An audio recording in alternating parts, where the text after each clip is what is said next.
Previous video में कुछ चीज़ें रह गई थी, तो मुझे आपसे ये दूसरा पार्ट शेयर करना पड़ रहा है कि आपको जो कंसिस्टेंसी मेंटेन करने में जो इश्यूज आते हैं और उसे आप कैसे मेंटेन कर सकते हो। जैसे जब भी आपका मन ना करे, कोई अगर आप 21 डेज का रिचुअल परफॉर्म कर रहे हो तो मन नहीं कर रहा है किसी काम को करने का, तो वो आपको ज़बरदस्ती करना पड़ता है। उसका कोई और सोल्यूशन नहीं होता, इसका कोई और सोल्यूशन है ही नहीं। और जैसे कि बहुत सारा टाइम होता है आपके पास में, मॉर्निंग 4 AM से टिल 11:30 तक आप इन सारे रिचुअल्स को कभी भी परफॉर्म कर सकते हो। रात के 12 बजे के बाद से मैंने आपको अवॉइड करने के लिए बोला हुआ है, और ये डार्क एंटिटीज़ के जो अटैक होते हैं वो 12 बजे के बाद बहुत ज़्यादा बढ़ जाते हैं। ये पर्सनल एक्सपीरियंस से बता रही हूँ मैं आपको। अब जैसे ईटिंग हैबिट्स हैं कि आप पहली बात तो आपको खाना हेल्दी ही खाना पड़ेगा, और आजीवन। कभी कभार की बात अलग है, कभी कभार आपने खा लिया, लेकिन आप अगर ये सोचो कि आप इसको आदत बना पाओगे तो ये आप नहीं कर सकते हो। अगर आप एक रियल ट्विन फ्लेम हो तो बहुत सारी आदतें आपको बदलनी पड़ेंगी। अदरवाइज क्या होगा, एक तो जो आपको वैसे भी न्यू मून फुल मून की वजह से बाकी जो एनर्जी पोर्टल्स होते हैं, मूड स्विंग्स होते हैं, स्ट्रेस होता है, एंजाइटी होता है, रोने का मन करता है, तो ये चीज़ें फिर आजीवन लगी रहेंगी। तो इसलिए क्या होता है, अपनी आदतों को बदल लो। और ये कोई हार्मफुल आदतें तो है नहीं कि अगर आपको हेल्दी खाना खाना है, ये तो अच्छी बात है, आप ही के भले के लिए है। तो जैसे कि मुझे अपने ईटिंग हैबिट्स में बहुत सारे चेंजेस करने पड़ते हैं। मैं फास्ट फूड कभी भी बाहर से नहीं खाती थी, कभी कभार की समझ में आती, कभी ऑफिस पार्टी है, कभी कुछ है, उसमें भी बहुत सेलेक्टिव फूड को मैं सेलेक्ट करती थी। जैसे लोग अननेसेसरी की जंक फूड खाते हैं, वो चीज़ें नहीं खाती थी मैं। लेकिन घर में ज़रूर मुझे आदत होती थी, अपना घर में अकेले पार्टी करने की आदत होती थी मुझे, वो भी रात को। तो मैं कुछ अपना घर में अच्छा सा बनाया एंड देन वो मैं ज़रूर खाती थी, तो उसमें भी मुझे बहुत सारी चीज़ें मना हो जाती हैं। तो मैंने क्या करा, पहले मैंने उस पर कंट्रोल लगाया कि 3 मंथ में एक बार मैं ये कर लूँगी, ओके। एंड देन आगे बढ़ती हूँ तो फिर मैं उसको और बढ़ा देती हूँ कि नहीं, अब मैं ये 6 मंथ्स में करूँगी। देन ऐसे करते करते फिर मैंने उसे 1 साल में एक बार आदत डाली, फिर उसके बाद उसको मैंने परमानेंट छोड़ दिया। इसमें ऐसी कई सारी चीज़ें हैं जो मैंने परमानेंटली छोड़ दी। तो अब जो कंसिस्टेंसी ब्रेक होती है, इसमें 2-3 चीज़ें हैं। एक पहला हो गया कि भाई आपका मन नहीं कर रहा, तो इसमें आप क्या करोगे, आपको ज़बरदस्ती उठना है और ज़बरदस्ती करना है उस काम को। जो अच्छे काम है, अच्छे काम को ही आपको ज़बरदस्ती करना होता है, गलत काम को नहीं करना होता है। दूसरा ये है कि जैसे कोई भी आपका रिचुअल के अंदर का जो भी चीज़ें आती हैं, उसको आपको, अगर आप एक फिक्स टाइम पे नहीं कर पाए तो उसको आप कोई बात नहीं, दूसरे टाइम पे कर लो, लेकिन कर लो, उसको अवॉइड मत करो। और ये होता है, मेरे साथ भी हुआ था। ज़रूरी नहीं है कि जैसे मैं जगी हुई होती थी अपने ऑफिस की वजह से, तो मंत्रा चैंटिंग, बाकी जो एनर्जी वगैरह वो मैं अपना कर लेती थी मॉर्निंग में। लेकिन बहुत सारी ना इसमें और भी चीज़ें होती थी जो मुझे एक डे टाइम में करना होता था। तो कई बार अगर जैसे 4 बजे करना है, मे बी इवनिंग में 4 PM करना है, नहीं कर पाई, मैं मिस हो गया, और बड़े सारे काम होते हैं या कोई और रीज़न रहा है, तो मैं उसको 5 बजे कर लूँगी या 6 बजे कर लूँगी या फिर 8 बजे कर लूँगी, लेकिन कर लूँगी, उसको छोड़ना नहीं है। अब हो सकता है कि आप में से कुछ लोग ऐसे भी हों कि जिन्होंने 21 डेज का रिचुअल परफॉर्म करने का डिसाइड करा है। आज आपने करा, जैसे कल डिसाइड किया था, आज से शुरू करा, आज तो आपने सारी चीज़ें कर ली। और या हो सकता है कोई एक आध चीज़ें आपने आगे पीछे करी हो, फिक्स टाइम पे नहीं कर पाए।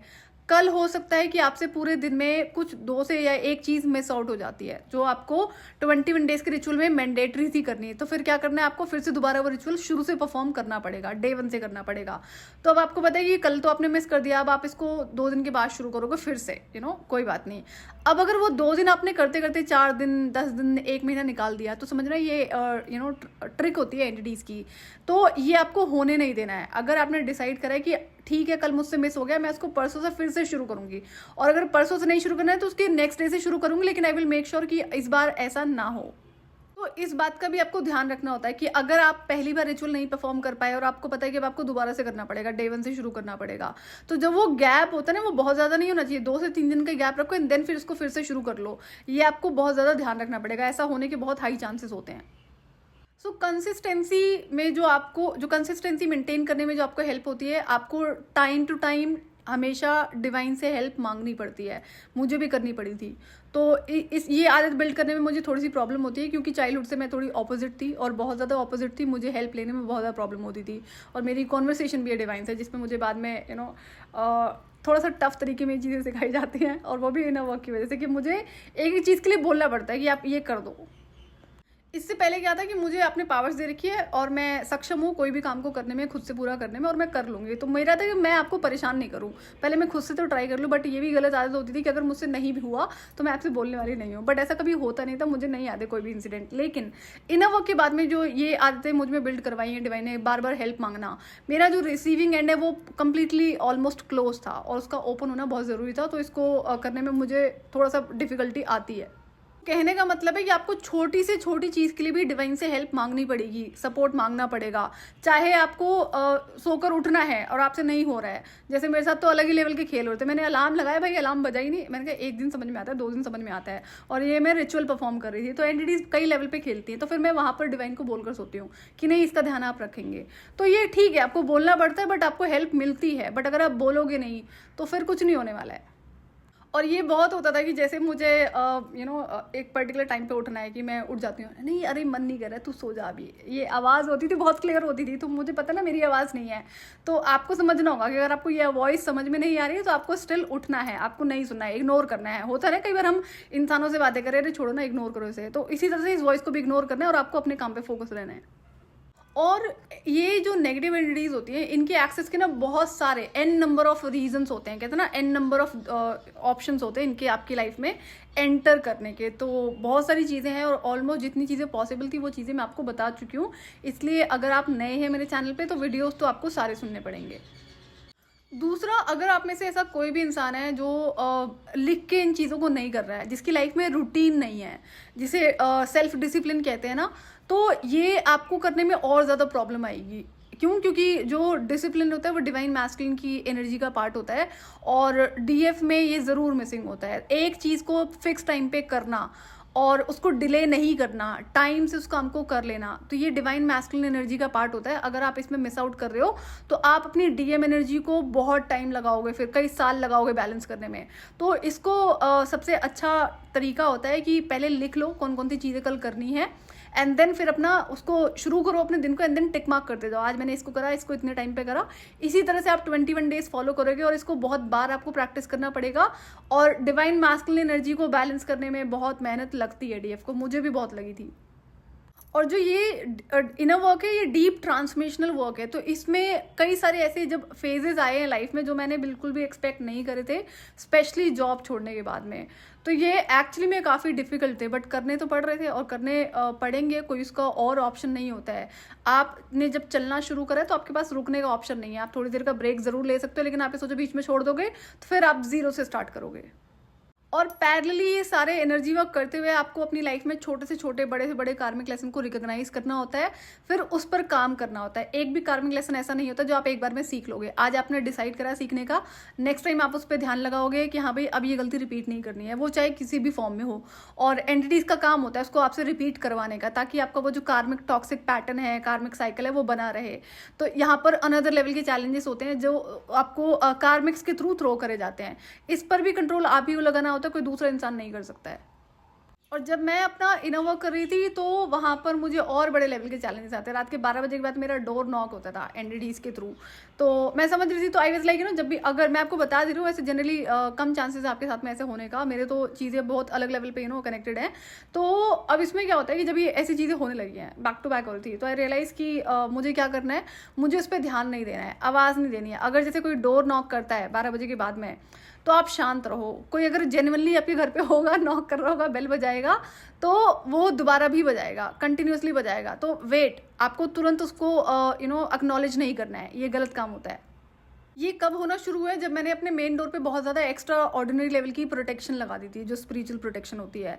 तो अब क्या होता है कि अगर जैसे एंटिटीज नॉक करती हैं, स्पेशली रात के 12 बजे एंड 12 बजे के बाद में, और आपने उसको एक्नॉलेज कर दिया, कौन, तो आपने अगर जैसे आवाज़ दे दी ना, तो उसका क्या होता है, उसको एक्सेस मिल जाता है, इनविटेशन हो जाता है। तो इसको आप इस तरह से ध्यान रख सकते हैं। ये थोड़ी सी सेंसिटिव चीज़ हो गई है, आई एम नॉट श्योर कि किसी के साथ होता है नहीं होता, या होगा नहीं होगा। मेरा काम था बताने का, तो मैंने बता दिया है। तो ये कुछ टाइम तक कंटिन्यू रहा है। तो मैं, जैसा कि मेरी आदत है कि मैं कर देती हूँ रिवर्ट ना, कि अगर है तो पहले पूछ लिया, तो मैं वहाँ पर शांत रहती थी, क्योंकि इसको मैंने रियलाइज़ करा कि ये चीज़ें हो रही हैं, तो मैं इसको रिप्लाई नहीं करती। और ऐसा, और मुझे याद है कि ऐसा कभी भी नहीं हुआ कि कोई रात के 12 बजे आके मेरा डोर नॉक करेगा किसी भी रीज़न से। सो मेन डोर की प्रोटेक्शन आपको करनी होती है, इस पर भी मैंने चीज़ें आपको बताई हुई हैं, तो प्रीवियस वीडियोस आप सुन लेना। अब ये क्यों हो रहा था, ये मैं फाइनल लेवल के इनर वर्क में थी, जो मेरा फाइनल ईयर था, तीसरा साल था। और तो वहाँ पर क्या होता है कि अब घर में तो सारा एक्सेस मैंने बंद कर दिया था कि नहीं, अब घर में एक्सेस तो नहीं है। तो बाहर से वो नॉक कर रही थी कि समहाउ मैंने अगर एक्नॉलेज कर दिया तो इन्हें एक्सेस मिल जाएगा, इनकी एंट्री हो जाएगी। तो आई रियलाइज, तो वहाँ पर मैं जो डिवाइन एंटिटीज होती है उनसे हेल्प लेती हूँ, प्लस में जो 3D वर्क पे मुझे करना था, जो डोर पर प्रोटेक्शन के लिए चीज़ें लगानी होती हैं, वो चीज़ें मैं करती हूँ। एंड देन तीसरी गलती नहीं करती हूँ मैं, कि अगर डोर नॉक किया है रात के 12 बजे, तो मैं उसको बजाने दो। अगर कोई जेन्युइनली कभी होगा, जो कि कभी रहा नहीं कि कोई 2 से 3-4 बार करेगा तो आवाज़ मारेगा, अगर इंसान होगा तो आवाज़ करेगा ना, तो ऐसा कभी हुआ नहीं। तो मैं शांत रहती थी, बज रहा है बजने तो कोई दिक्कत नहीं है, तो मैं इसको बिल्कुल भी रिप्लाई बैक नहीं करती थी। अब जैसे कि मेरी नाइट शिफ्ट होती थी, मैं घर से काम कर रही थी, तो ये काफ़ी फ्रीक्वेंट होना शुरू हो गया था। तो ये था कि जैसे अगर डोर नॉक हुआ है, तो अब मैं आपको इसलिए बता रही हूँ कि अगर कोई इंसान होगा तो वो बोलेगा ना, आवाज़ देगा। और आपको अगर आवाज़ नहीं आती पहली बार में तो आप शांत रहो, आपको एक्नॉलेज करने की ज़रूरत नहीं है। अगर होगा तो दोबारा को बोल ही देगा। तो इन चीज़ों को ध्यान आपको रखना पड़ेगा। अभी तो आपने शुरुआत ही करी है, तो ये तो फाइनल लेवल में चीज़ें हुई थी, तो मैंने आपको अभी बता दिया है। और जब आप अपना इनर वर्क करना शुरू करते हो, अवेकनिंग होती है, तो आप और ज़्यादा सेंसिटिविटी की तरफ बढ़ रहे होते हो, तो इसलिए आपको और ज़्यादा कॉन्शियस लाइफ जीनी पड़ती है। जो नेगेटिव एनर्जीज होती हैं, जब ये एनर्जी वैम्पायर्स और ईविल लोग आपकी लाइफ में एज ह्यूमन एंटर करते हैं, बहुत स्वीट बन के एंटर करते हैं। तो ईविल एंटिटीज़ हो या फिर जो यहाँ पर ईविल एंटिटीज़ ह्यूमन रूप में एग्जिस्ट करती हैं, दोनों का काम बिना छल के चलता नहीं है। तो जब आप कॉन्शियस होना शुरू हो जाओगे तो अनदर लेवल की ट्रिक्स इसमें यूज़ होती हैं। तो यहाँ पर मेरी रियलाइजेशन ये थी कि नहीं, मेरी लाइफ में इंसानों का एक्सेस होना ही नहीं चाहिए, जो मैं एक्चुअली में बंद कर देती हूँ। मिशन के टाइम की बात अलग है, इसमें थोड़ा सा भी टाइम है, तो वो अलग लेवल की चीज़ है, बट घर को तो हम अपना संभाल ही सकते हैं, स्पेशली जो अकेले रहते हैं। ऐसे कई सारी डीएफ हैं जो अकेले रहती हैं। जिन्हें ये लगता है कि आपके पास में कोई इंसान होना चाहिए बात करने के लिए, तो आपको समझना होगा कि अभी आप बहुत सारी आपको एनर्जी क्लेंजिंग करनी है। और जब आप इसको क्लेंजिंग करना शुरू करोगे, आगे बढ़ोगे, तो आपको ये चीज़ें रियलाइज होंगी। अगर टाइम टू टाइम आप इसे ऑब्जर्व करते हो, किसी इंसान से आप बात कर रहे हो, एक तो आपको अपनी इंट्यूशन को जरूर सुनना है। बताती है इंट्यूशन हमेशा कि अगर कोई नेगेटिव इंसान होता है, आपकी बॉडी आपको साइंस देना शुरू कर देती है। मॉनिटरिंग स्पिरिट्स पर मैंने आपसे बहुत सारी इन्फॉर्मेशन शेयर करी हुई है, उसको सारा आपको ध्यान रखना पड़ता है। कई लोगों को ये लगेगा कि ये बहुत ज़्यादा हैं चीज़ें, तो ट्विन फ्लेम कोई ऐसे तो है नहीं कि बहुत बहुत सारे होते हैं, रेयरेस्ट बीइंग होते हैं ट्विन फ्लेम। और आपकी अपनी एनर्जीज बहुत पावरफुल होती हैं, आप डिवाइन एनर्जी से भरे हुए होते हैं, जिसकी ज़रूरत इंसान को तो होती ही है। और जो नेगेटिव एनर्जीज होती हैं वो भी आपसे बहुत ज़्यादा अट्रैक्टेड होती हैं।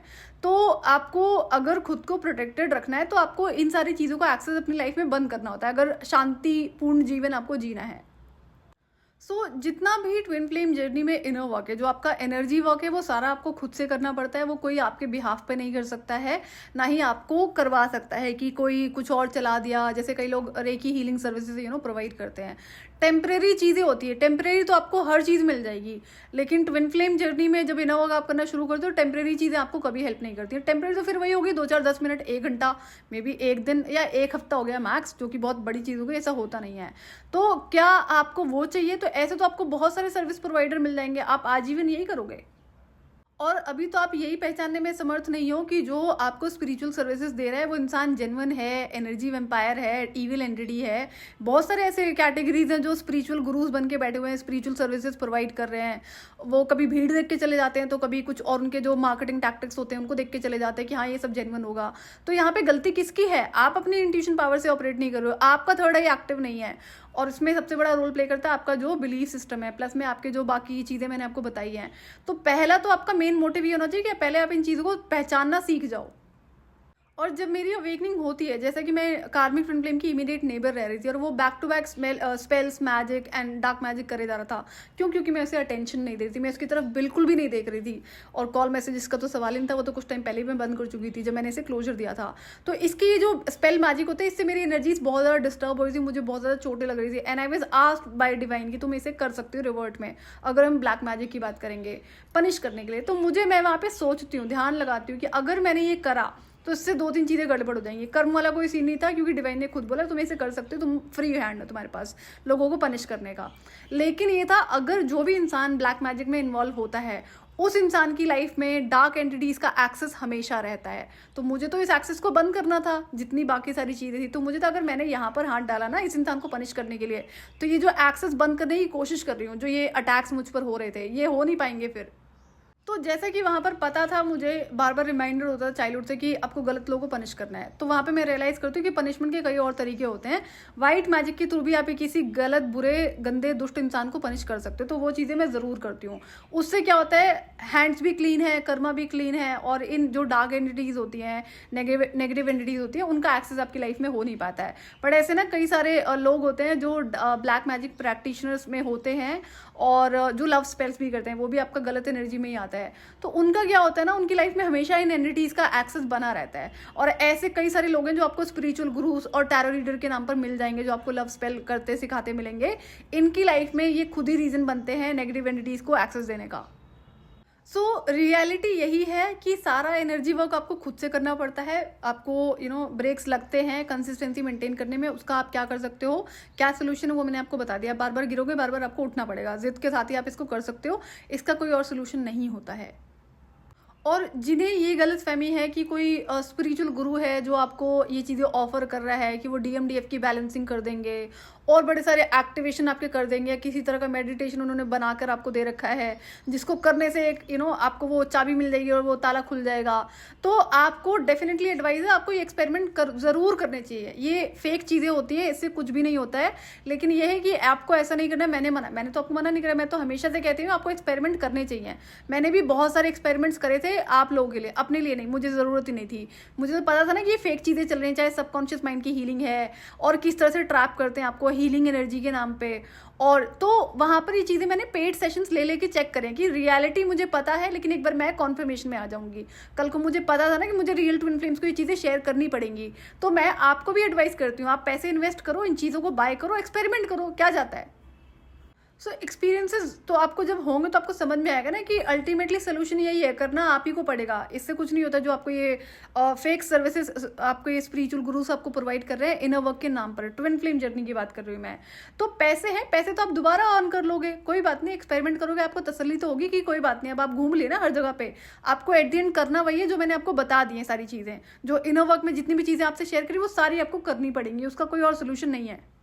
और जिनसे अभी तक ये प्रॉपर इनर वर्क शुरू नहीं हो पाया ना, तो उनको सोचो खत्म करने में तो कितना ही टाइम लगेगा। मुझे 3.5 साल लगते हैं पूरा इनर वर्क को कंप्लीट करने में, एंड आपको पता नहीं कितना टाइम लगेगा। तो मुझे एटलीस्ट शुरू करने में तो कोई दिक्कत नहीं थी। शुरू तो मैंने जिद के साथ करा है, बीच बीच में दिक्कत हो रही थी, बट मैं उसको जिद के साथ फिर से उठती थी, फिर से करती थी। और सिर्फ यही चीज़ हेल्प करती है, इसका कोई और सोल्यूशन नहीं होता है।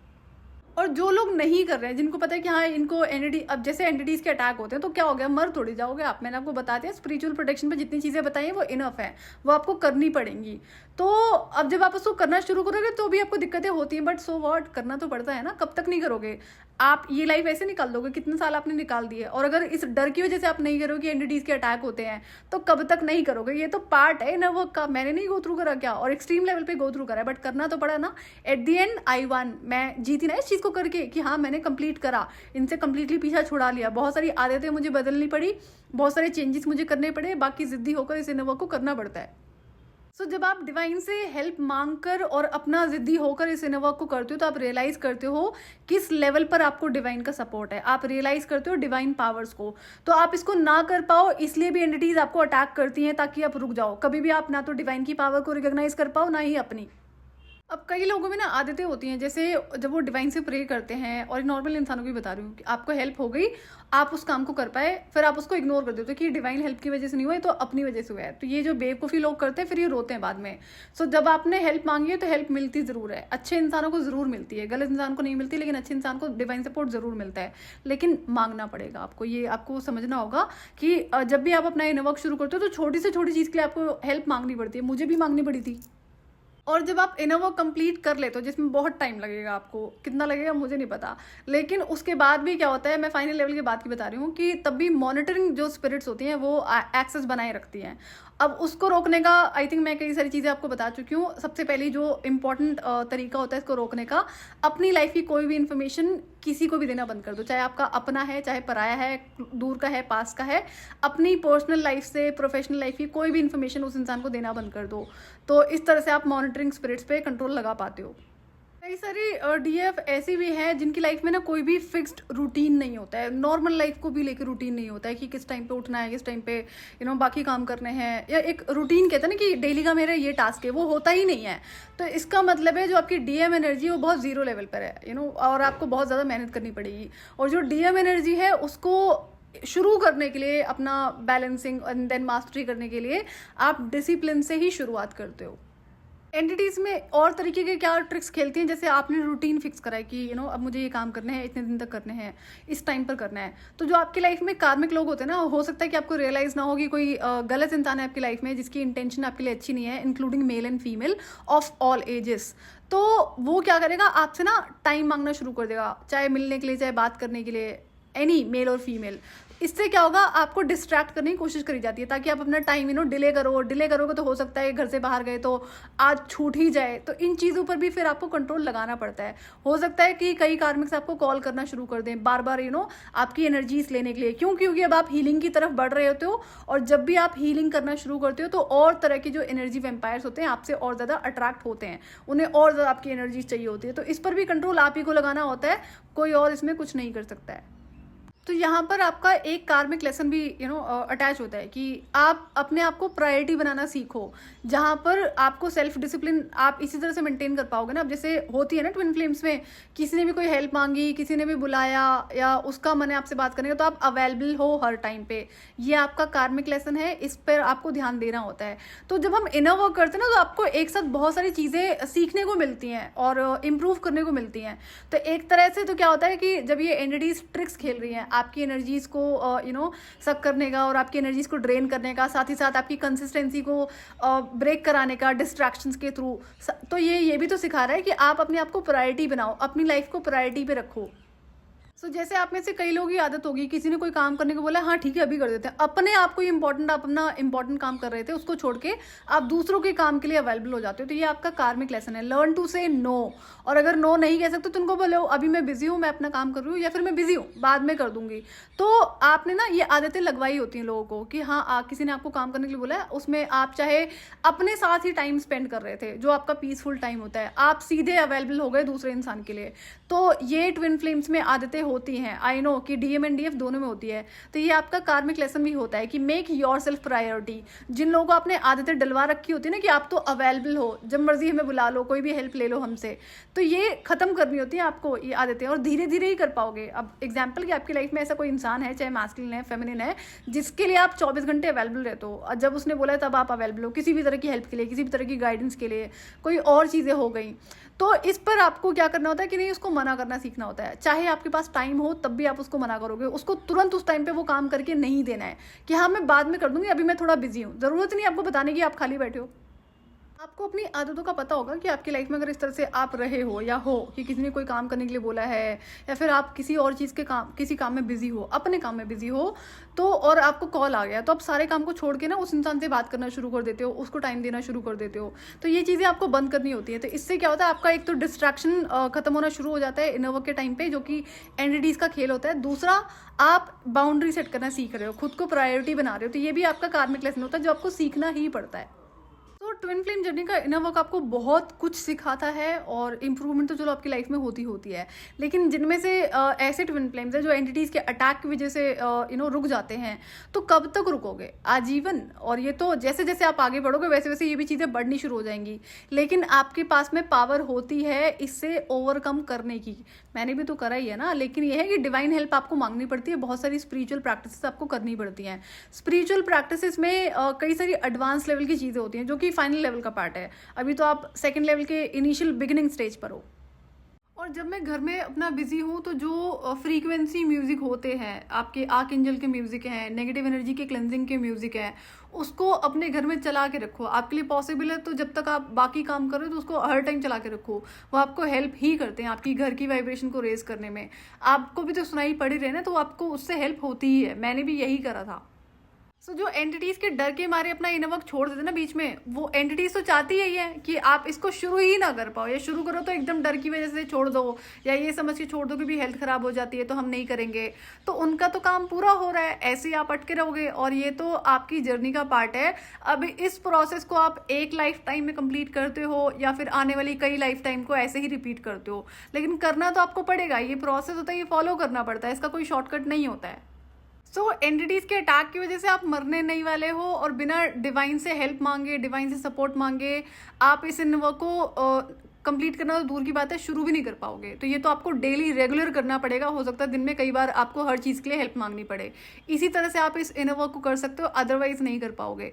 तो अगर आप किसी वजह के, किसी डर की वजह से इसको छोड़कर बैठे हो, ये होता है, तो इस पर कंट्रोल आप ही को लगाना है। और इसका कंट्रोल लगाने का तरीका एक ही है, शुरू करो एंड ठीक है, होता है, हेल्थ खराब होती है, आप फिर से प्रेयर करो, हेल्दी खाना खाओ। ये चीज़ें, आदतें आपकी ब्रेक नहीं होती, तब जाकर आप इस पर कहीं पहली बार कंसिस्टेंसी मेंटेन करने में आपको काफ़ी टाइम लगेगा, बट ऐसे धीरे धीरे ही इसको आप कर पाओगे। आई होप कि ये क्लियर हो गया होगा कि किस तरीके से आप इस इनर वर्क को कर सकते हो, किस तरह से आप कंसिस्टेंसी मेंटेन नहीं कर पाते हो, उसके लिए आपको क्या करना है। अल्टीमेटली आपको स्टबन होना पड़ता है, डिवाइन से टाइम टू टाइम प्रेयर करनी पड़ती है, हेल्प मांगनी पड़ती है। और जितनी भी चीज़ें मैंने आपको स्पिरिचुअल प्रोटेक्शन के लिए बताई हैं, चाहे आपकी मॉर्निंग रिचुअल है, इवनिंग रिचुअल है, जो आपका बेड टाइम रिचुअल है, और जो बाकी सारी चीज़ें बताई हैं बॉडी प्रोटेक्शन के लिए, वो सारे आपको करने पड़ते हैं। उससे पहले आप इस इनर वर्क को नहीं कर पाएंगे। सो आज के लिए इतना ही। मैं आपसे फिर मिलूंगी नेक्स्ट वीडियो में। टिल देन आप अपना ध्यान रखिए और डिवाइन से कनेक्टेड रहिए।